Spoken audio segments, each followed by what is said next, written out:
Olá! A história feminina tem várias fases sobre o papel social da mulher. Homenagear a mulher contemporânea é conhecer sua trajetória de vida, o estar no mundo, sua escolha profissional. O Centro Universitário INTA-Uninta apresenta no segundo ano o quadro de entrevistas Profissões Femininas 2021, que se tornaram historiadora, assistente social, médicas, jornalista, advogada, engenheira, enfermeira, psicóloga, nutricionista, gastrônoma, fisioterapeuta e professoras, em que apresentam as memórias afetivas de infância, as mulheres e pessoas marcantes para se tornarem fortes, meigas, colaborativas, gratas, felizes com seus caminhos. Ainda conheceremos marcas que deixaram no seu convívio. Vamos conhecer?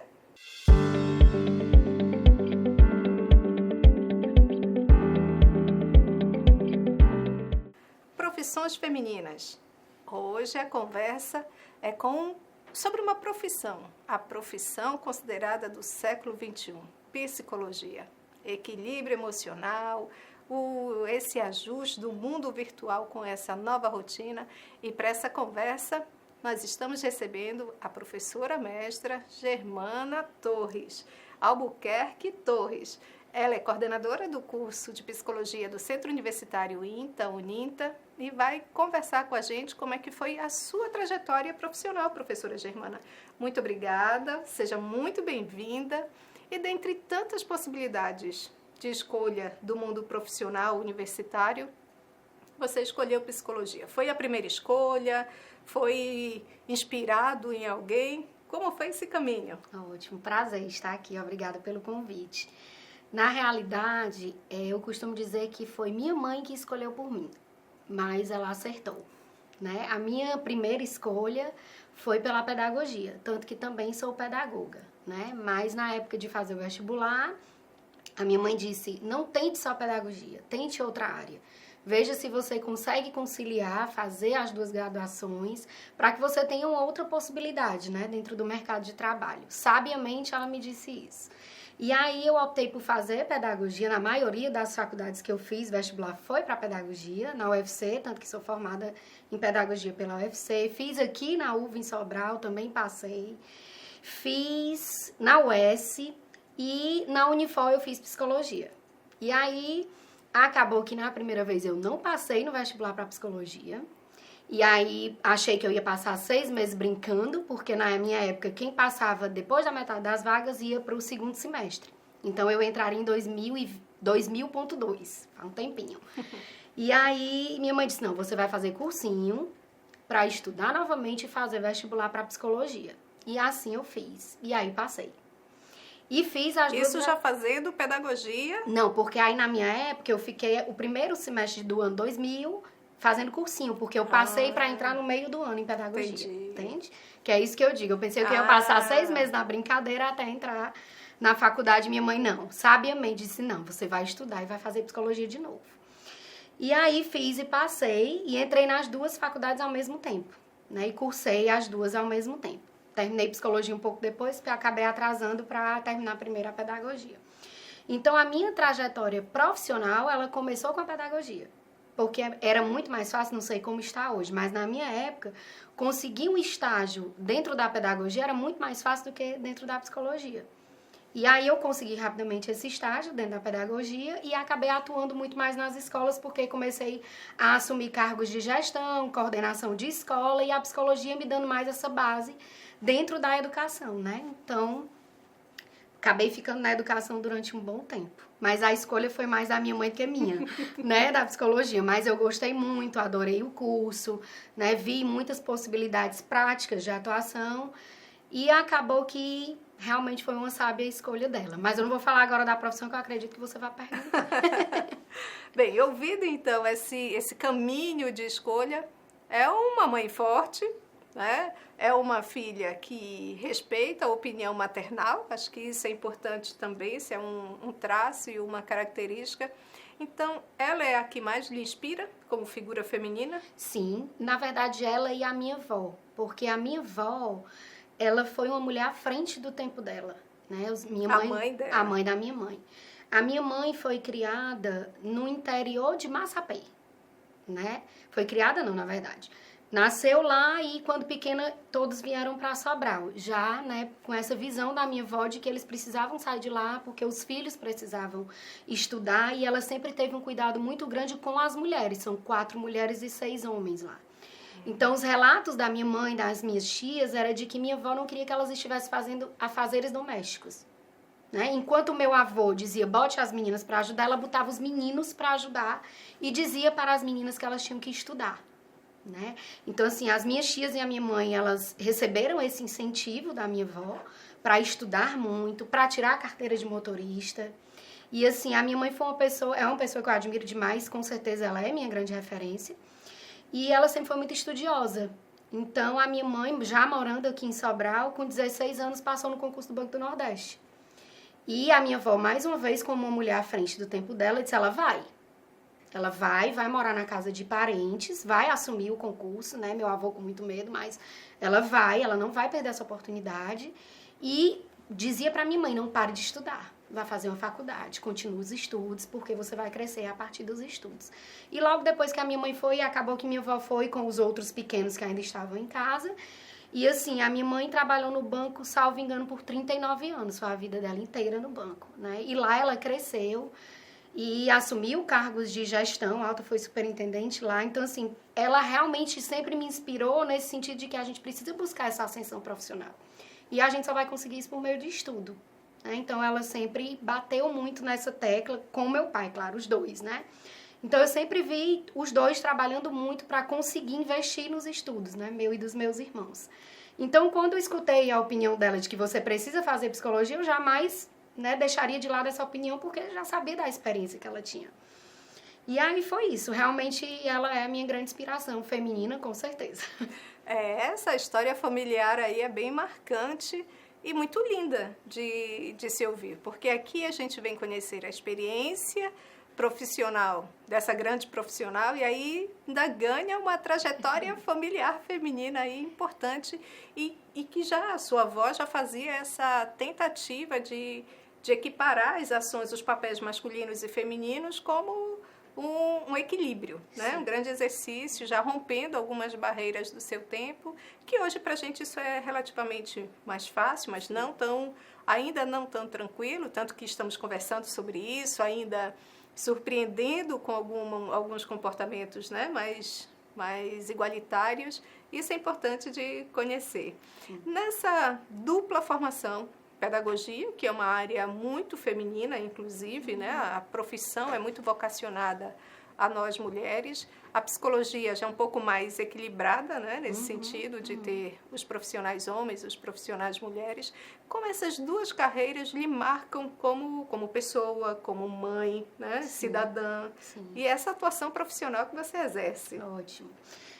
Eu sempre tive, desde o início, desde o primeiro semestre da faculdade, carregado um peso grande social.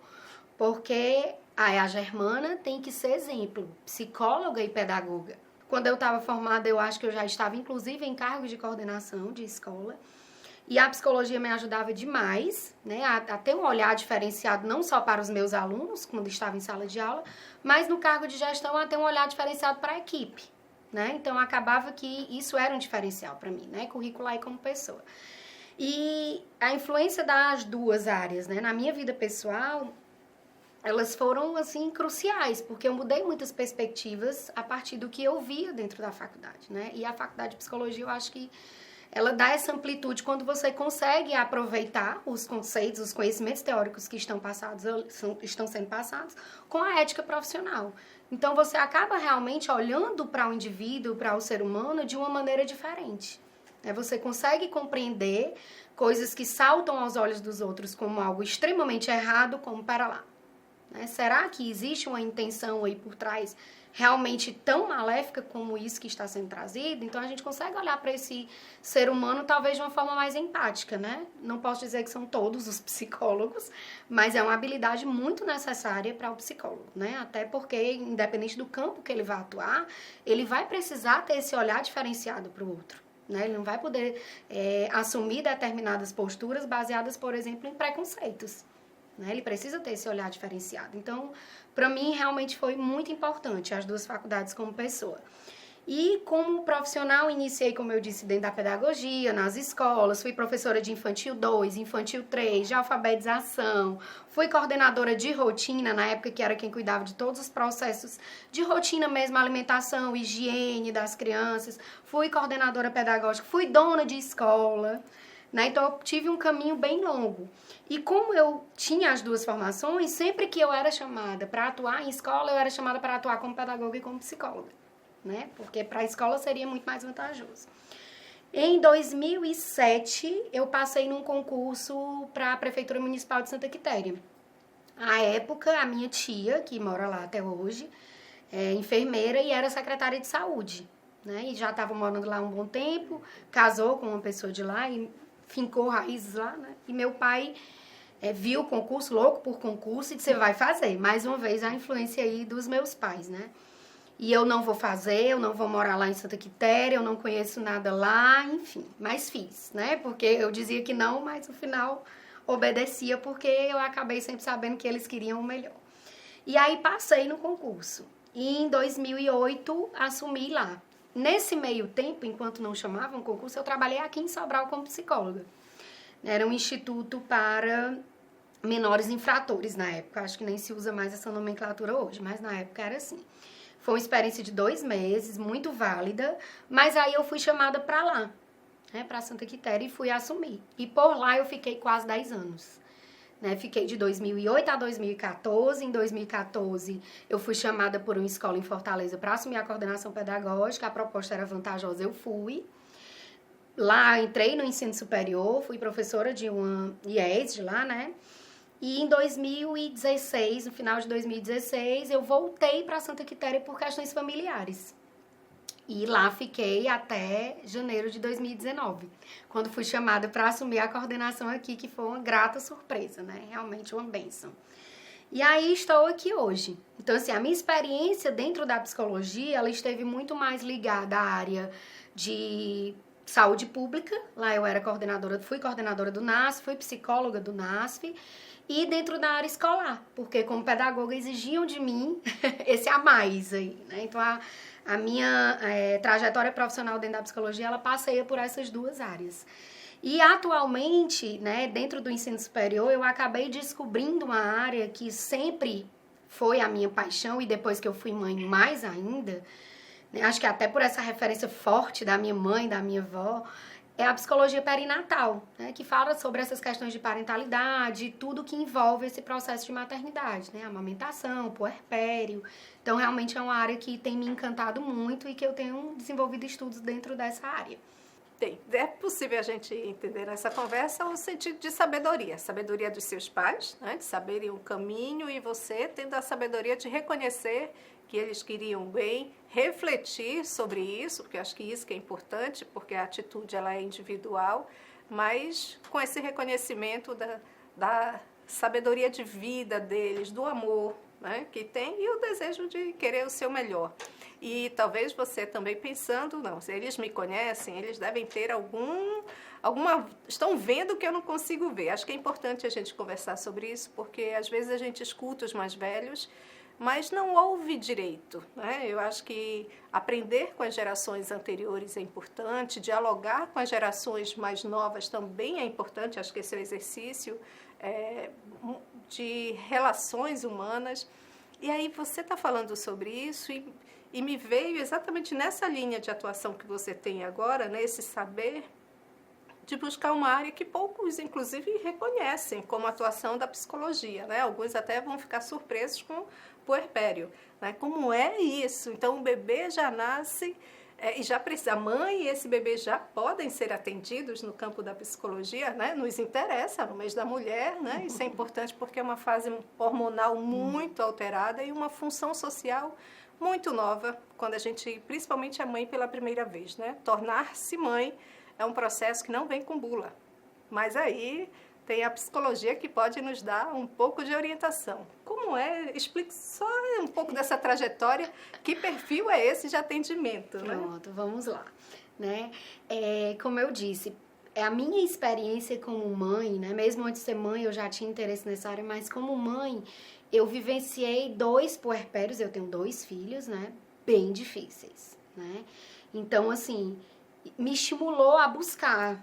Eu preciso identificar onde que a psicologia tá aí, porque o problema é da área da saúde mental. Então, não é possível que o psicólogo não atue nesse momento, né? Então, assim, a psicologia perinatal, ela tem um campo de abrangência gigante, porque ela consegue perceber detalhes desse momento que realmente são negligenciados. E a sua fala é extremamente importante, porque nem todos reconhecem isso que você falou, que a gente não tem bula quando é mãe. E, na verdade, assim, eu até me emociono a falar, porque eu senti esse peso, e eu sei que muitas mães sentem, de que quando o filho, a famosa frase, quando nasce um filho, nasce uma mãe, né? Parece que é algo instintual, fala-se instinto materno, e não é bem assim, né? A construção da maternidade, ela é uma construção que é social, né? Em outras épocas, a gente não via esse instinto materno. Inclusive, existiram épocas em que as mães não cuidavam dos filhos quando nasciam. Outras pessoas amamentavam, outras pessoas cuidavam. Essas atividades eram vistas como atividades que não tinham valor, né? Então, quem tinha condições não fazia isso. Então, exigir isso da mulher é trazer para ela um peso de culpa que é gerador de problemas mentais, né? Que afeta, que gera angústia, que gera ansiedade e que atrapalha, inclusive, nesse vínculo mãe-bebê, né? Porque no momento em que você sente que é sua obrigação saber o que fazer com aquela criança que acabou de sair de você, além de saber o que fazer com todos os sentimentos que lhe assolam naquele momento, e que não são poucos, é um peso muito grande, né? E aí acaba desmerecendo a necessidade de uma rede de apoio, que toda mãe precisa, toda mulher precisa, né? Não só quando o filho nasce, mas inclusive na gestação, né? Que pode ser uma gestação tranquila, mas pode não ser, né? Porque pode vir acompanhada de doenças, inclusive, diabetes gestacional. E aí, assim, cadê a rede de apoio? Que precisa estar preparada para dar ali o suporte. O pai, os avós da criança, né? A mãe, o pai da gestante, os amigos, enfim, quem puder estar ali ao redor para dar o suporte. Eu estou aqui, né? Tanto que a gente sente, né? E eu digo a gente porque comigo foi assim, eu sei que experiências são várias, nem todas vão viver do mesmo jeito. Mas o relato de muitas diz de quando o filho nasce, a gente deixa de existir, né? O que dentro da psicologia perinatal a gente chama de mãe invisível. Não existe mais aquela mãe. As pessoas chegam para visitar e como está o seu bebê. Todo mundo vai olhar para o bebê, que lindo, ele é muito saudável. Aí começam todos os julgamentos. Você está amamentando, mas você não vai amamentar. Mas o leite materno é... mas você não está amamentando porque o seu leite é fraco. Mas você não consegue ter força olhando para essa criança, né? Que é uma bênção. Então, realmente é um discurso que traz esse peso de culpa que atrapalha bastante. Então, tem atendimento psicológico para essa fase da vida feminina, que é o início da maternidade, e às vezes perdura um pouco mais, né? Sim. Tem alto índice de depressão pós-parto. Exatamente. Baby blues, né? Que agora estão falando, que é diferente dessa depressão pós-parto e muito mais comum. E o apoio do psicólogo, do profissional psicólogo nesse momento é antes, durante e depois. E não só com a gestante, com a mulher, porque não é só ela. Né? A gravidez não envolve só a mulher, é uma mudança na estrutura da família. E a depender de como essa mãe, essa mulher vive, é uma estrutura familiar bem maior do que só ela e o pai da criança. Né? Porque às vezes ela é casada e mora na casa da sogra, então vai mudar, né, a dinâmica da casa da sogra ou da casa da mãe dela. Se o marido tem filhos, vai mudar a dinâmica do filho do marido. Né? Se ela já tem filho que não seja do mesmo pai, também vai mudar, né, a estrutura. Então, assim, esse apoio é para a família. Né? Esse apoio da psicologia perinatal não é só para a mulher, mas para a rede de apoio, né? Para que tenha suporte para ajudar nesse momento. Bem, aprendemos então, né, que a psicologia, para além do que a maioria de nós sabia, também é esse campo de apoio, inclusive nessa reestruturação familiar, porque você tocou num eixo muito importante que muitas famílias são refeitas, né? O segundo casamento, o terceiro casamento, e aí se tem filhos e os familiares nessa relação, isso mexe com toda a estrutura e às vezes a gente acha que está tudo tranquilo e é uma atenção que a gente precisa ter e saber com muita tranquilidade. Acho que esse é o grande ponto, que a atuação do psicólogo, a psicologia está a nosso serviço para nos auxiliar, né? No sentido de que assim como a gente tem dor de dente, vai no dentista, né? Ou então não está com dor de dente, mas eu quero ajeitar, né? Vai ao dentista, também no sentido das emoções, da saúde mental, você tem a psicologia, tem a psiquiatria, para ver como uma área de saúde, de apoio, né? Um serviço à disposição, com muita tranquilidade, porque como mulher, você sente essa área de, não diria mais preconceito, que eu acho que para hoje é uma palavra mais forte, mas uma certa resistência no atendimento psicológico. Homens e mulheres têm essa diferenciação? Você acha que ou é mais fácil as mulheres irem atrás do que o homem desse serviço? Isso, na questão de gênero, faz diferença no atendimento? Ainda faz. Tanto do profissional, ou no atender profissional, ou na busca, né? Você diz tanto de procurar um profissional psicólogo homem ou mulher, sim. Né? Sim, creio que sim. Já diminuiu muito, até porque a necessidade faz a gente mudar, né? Então, você já começou dizendo que é a profissão do século XXI. Então, assim, existe uma necessidade, né, de acompanhamento psicológico. E quando a coisa aperta, a gente procura, mesmo que a gente não ache que aquilo seria o ideal. Então, acho que esse foi o caminho da psicologia, né? Hoje se faz necessária e acredito que é uma profissão que ganhou o seu espaço nas várias áreas, porque houve a necessidade e você viu onde encontrar o suporte para aquilo. Mas sim, acho que sim, ainda existe essa resistência. Acredito que maior dos homens do que das mulheres para procurar o serviço, né? Agora, com relação à procura para o psicólogo homem ou psicólogo mulher, eu confesso que não sei te informar se existe, sim, essa resistência, né?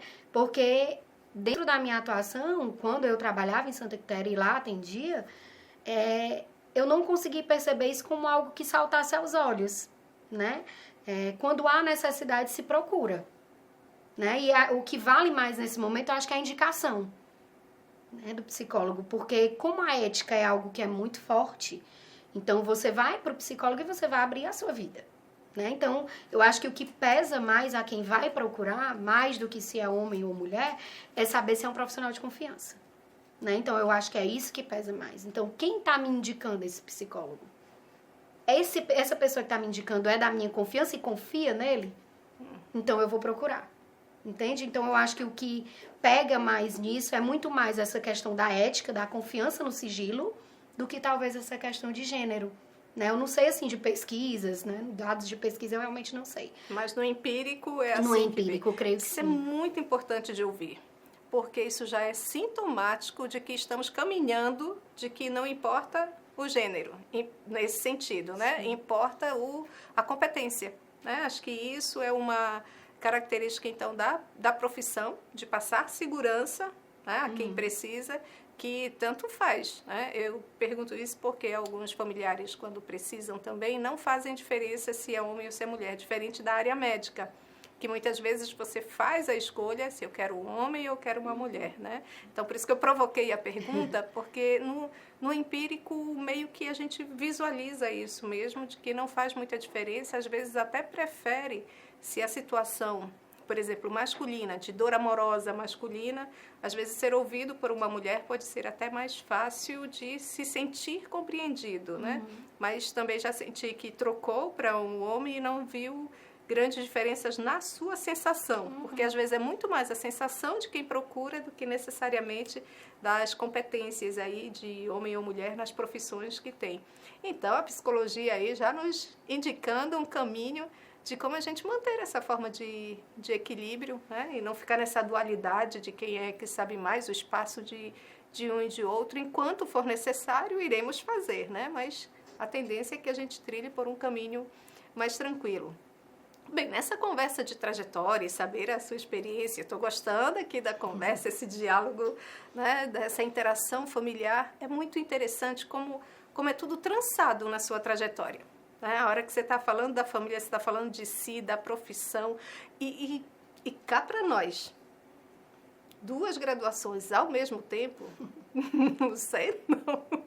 Onde é que está o juízo aqui, né? Porque são 2 raciocínios, 2 leituras ao mesmo tempo, 2 grandes universidades lhe cobrando a formação e fora os colegas, que ainda com certeza lhe perguntaram, mas você é uma traidora? Vai para a psicologia ou vai ficar na pedagogia? Aí da psicologia, mas você é uma traidora? Vai ficar lá na pedagogia ou na psicologia? Se decida, né? Acho que esse é o grande exercício. Hoje no mundo profissional é muito mais elogiada. Nossa, que bom, que potência. Mas eu acho que naquela época era um pouquinho mais difícil, né? Eles entenderem como é que uma pessoa está em 2 formações ao mesmo tempo. Então, só para a gente entender, porque muitos jovens espero que nos acompanhem e se inspire também nessa orientação de escolha profissional. Veja, você tem uma dupla escolha ao mesmo tempo.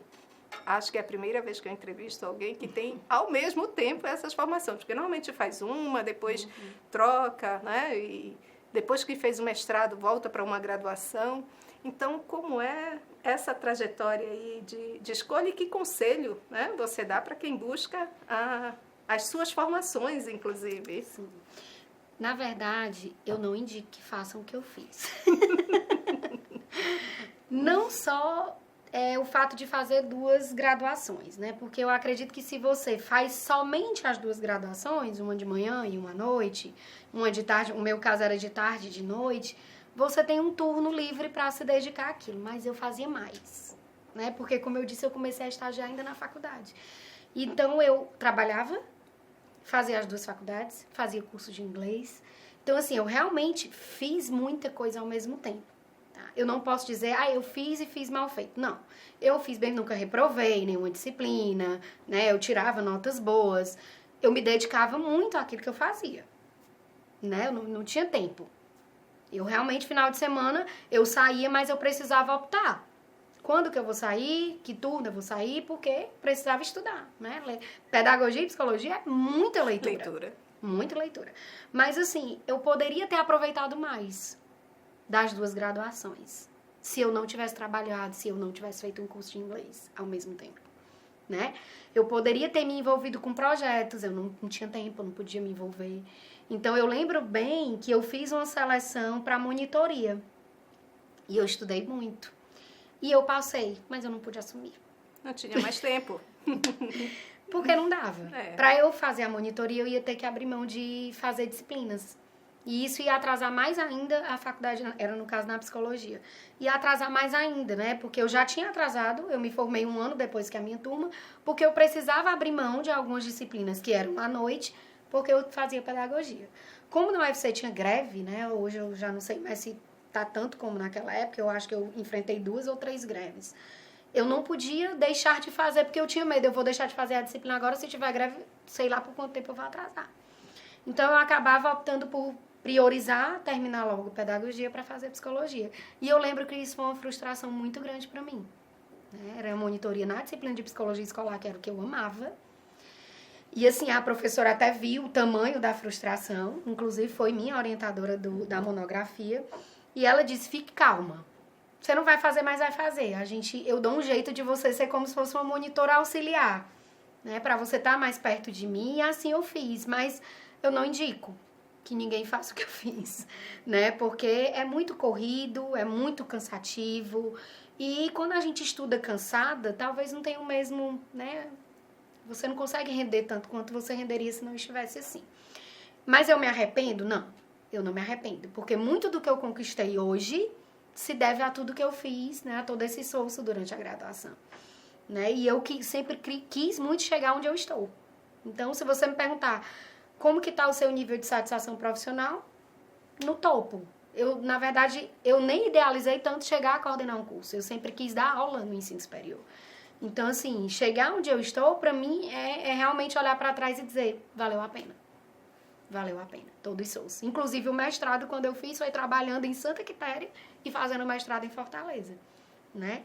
Então, assim, valeu a pena. Mas se eu puder dar um conselho para um amigo, para um filho, vá com calma, né? Faça uma coisa de cada vez, de forma que você consiga vivenciar isso de uma maneira inteira, né? Para que depois você também olhe para trás e diga, eu aproveitei tudo, né? Então, não indicaria que fizesse o que eu fiz, não. Agradeço, então, essa partilha de informações. Eu vou pegar essa informação agora que ela deu. Ela diz assim, não faça, né? Se eu puder dar um conselho, faça com calma. Mas com uma história de sucesso dessa, não sei se tem gente que não vai ouvir, não. Porque cada um sabe o ritmo. De repente, alguém que está nos ouvindo tem um pouco da sua inquietação, tem toda essa energia, tem saber aí, ó, né, essa mente aberta para aprender várias coisas ao mesmo tempo. Porque tudo depende também da personalidade, do jeito. Se funcionou para você e está além da expectativa, para você também, né, que tiver mais ou menos nesse ritmo dela, também há de conseguir. E aí não pode, eu acho que isso que é importante também a gente perceber. Nossa, mas ela fez tudo isso para poder ter toda essa felicidade. Ixi, eu não consigo fazer 2 cursos ao mesmo tempo, só faço um. Então, vai ser feliz do mesmo jeito, né? Vai conseguir o seu ápice do mesmo jeito.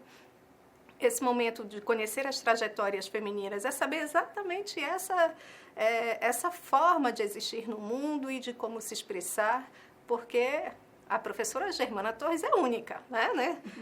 Nessa expectativa, eu já estou aqui, eu estou dizendo, nossa, eu sou fraca, eu aqui pensando, né? Eu fiz tudo que eu queria, mas um de cada vez, né? Mas porque esse é o meu ritmo, né? Então, muito admirável. Parabéns, muito obrigada em lhe conhecer dessa forma. Espero que a gente tenha, né, ajudado outras pessoas também a se reconhecer e principalmente quem nos ouviu em relação ao puerpério, né, que essa também é uma área de atendimento. Nós temos em Sobral?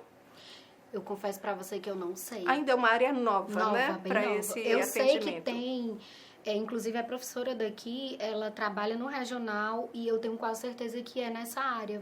De bebê, né? Então está próximo da gente, né? Já está a serviço. Professora Germana, muito obrigada. Obrigadão. Feliz Dia das Mulheres, né? Para nós. Então, para nós. E até mais. Até.